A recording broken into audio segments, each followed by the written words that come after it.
Ja, hvala lepa, lepo pozdravljeni. Še z moje strani. Skratka, glede na to, da smo dosti domači, pa glede na to, kako sem se jaz to pripravljala, bom v bistvu na določenih elementih skrčila in mogoče samo opozorila na tiste v bistvu zadeve, ki so pomembne torej za muzeje oziroma za kulturne inštitucije, morda pa tudi majhna spodbuda tudi vam, če teh stvari še ne počnete, začnite, ker se splača. Skratka, nekaj poudarkov v bistvu bom danes delila z vami v smislu torej uporabe podatkov oziroma digitalne uporabe v spletnem okolju.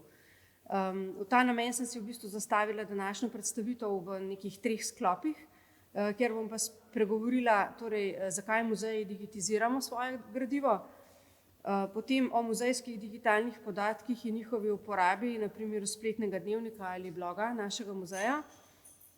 In v zadnji 3. točki se bom spraševala o resničnosti virtualnih obiskovalcev muzeja, njihovem pomenu in prepoznavnosti, ki jo dejansko ti prinesejo. Okay. Dajmo torej najprej razrešiti zagato, kaj sploh je ta digitizacija oziroma digitalizacija tudi v zgodovinskem kontekstu spleta 2.0. To so torej te spletne strani, ki jih mi sedaj uporabljamo, da so veliko bolj interaktivne. Moram reči, da sem se tudi s samim izrazom poigrala pravzaprav res v zadnjem času, kajti razlika med tema dvema, vsaj v našem okolju, ni bila v uporabi, če lahko tako rečem.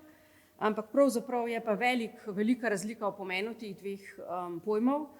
Torej, digitizacija se nanaša na proces pretvorbe analognih podatkov v digitalno obliko, medtem ko je digitalizacija proces preoblikovanja nečesa v digitalno obliko, pri čemer pa lahko to že obstaja v digitalni obliki, kot so na primer kakšni digitalni dokumenti ali pa digitalne fotografije.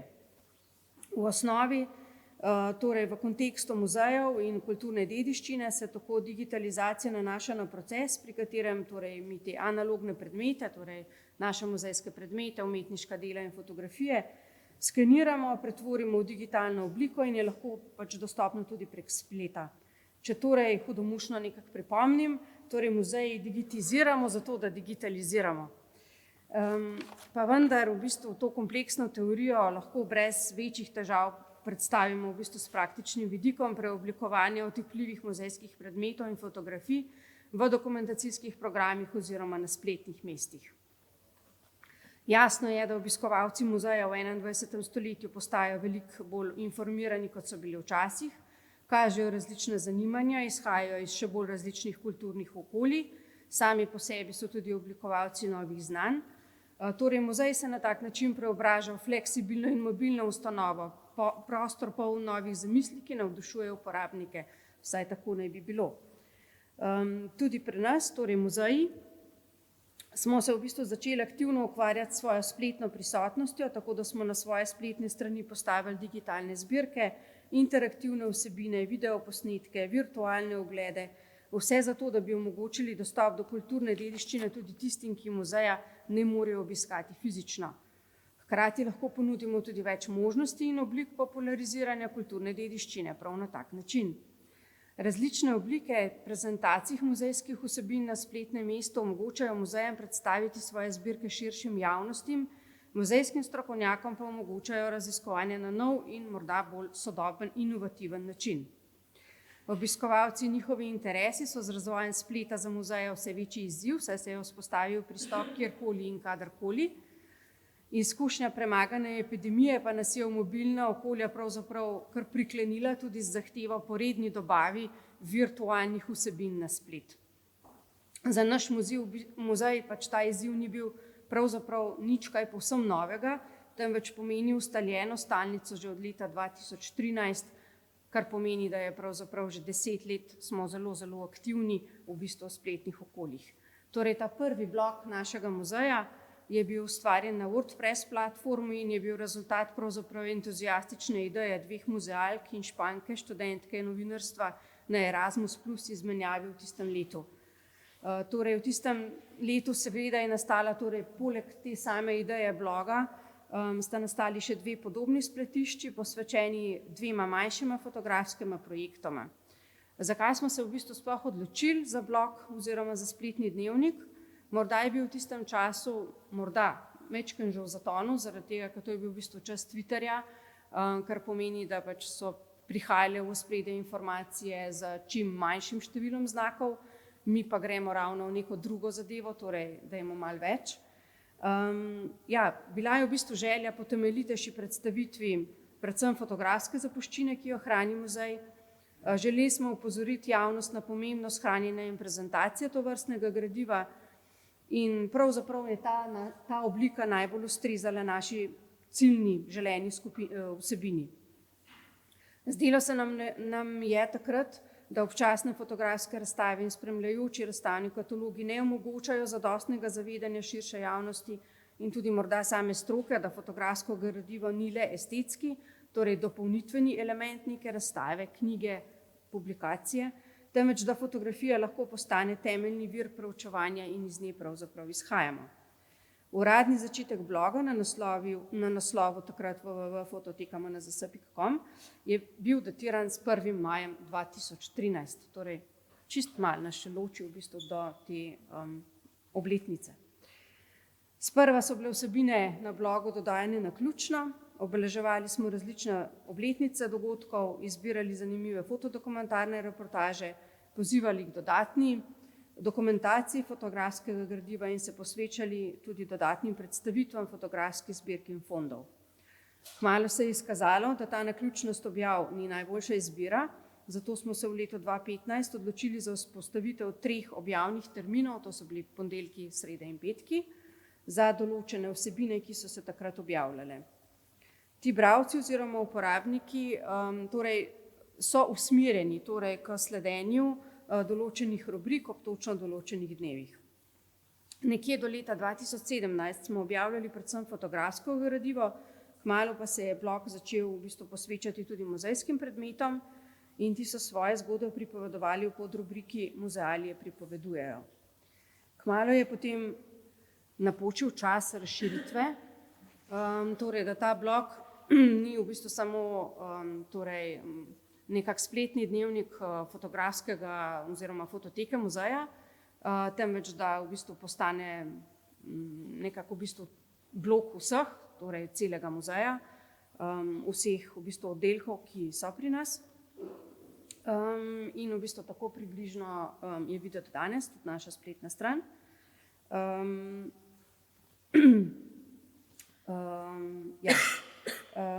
Skratka, še vedno so v bistvu na blogu še vedno v bistvu 4 glavne rubrike, ki izhajajo v bistvu iz teh rubrik prvega spletnega dnevnika, to je rubrika Aktualno, ki je verjetno ni potrebno posebej razlagati, rubrika Kabinet čudes ter rubriki Porumenela fotografija in zaprašene podobe. Torej, predvsem rubrika Kabinet čudes je tista, s katero se v bistvu v muzeju še največ ukvarjamo.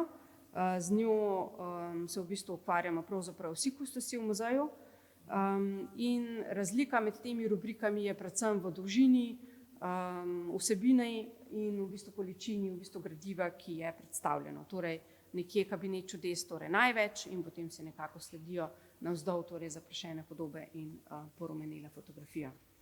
Tako je blog v bistvu postal nekako odložišče muzejskih predmetov in fotografij, ki iz depojev prilezejo na plano ter v virtualnem okolju zaživijo svoje nove življenje. Nadejamo si, da bodo morda te spletne predstavitve nekoč doživele še otipljivo različico v obliki kataloga ali pa morda celo lahko to zapakiramo v kakšen razstavni projekt. Kljub vsemu seveda ima muzej najrajši tiste otipljive obiskovalce, torej tiste, ki jih resnično vidimo v naših razstavnih prostorih ali pa se sprehodijo po naših hodnikih kot iskalci podatkov, fotografskega gradiva ali pa kot nosilci zgodovinskih zgodb in predmetov. Kmalu se seveda ti lahko spet vrnejo nazaj v virtualno okolje, za kratek čas smo jih uspeli ujeti. Torej se nam to bloganje pravzaprav splača. V preteklem letu je blog obiskalo 1800 obiskovalcev. Med vsemi atraktivnimi vsebinami je torej največ obiskovalcev obiskalo rubriko Kabinet čudes. Torej, to je dobro. V bistvu to je tista rubrika, s katero se tudi sicer največ ukvarjamo. Med objavami prednjači obisk objav sledečimi naslovi, kar je pa morda res zanimivo.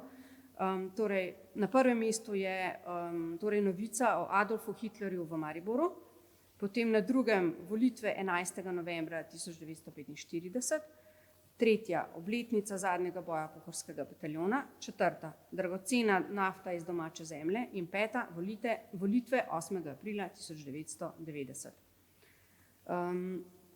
Skratka, ko obiskovalci obiščejo našo spletno stran, jih najprej zanimajo razstave. Nato si ogledajo pomembne informacije, pregledajo dogodke in iščejo podatke o zaposlenih, šele nato se posvetijo informacijam, kako priti do nas in načrtujejo obisk. Radi pregledajo pedagoške vsebine, pregledajo naše zbirke in končno preberejo tudi kakšno novico na našem blogu. Kot že rečeno, je torej največkrat ta rubrika Kabinet čudes. Od obiskovalcev strani, ki si pogledajo naše razstave, jih več kot polovica ostane na naši strani in si ogleda torej tudi druge vsebine, ki jih stran ponuja. Lansko leto je stran zabeležila skoraj 20.000 vseh ogledov. Polovica virtualnih obiskovalcev se tudi v resničnosti pojavi v stavbi Cekinovega gradu. Spletna stran muzeja je torej v bistvu vsekakor okno v svet in mlajšim generacijam zagotovo prva vstopna točka v čudoviti svet zgodovinjenja predmetov in fotografij prek muzejskih praks.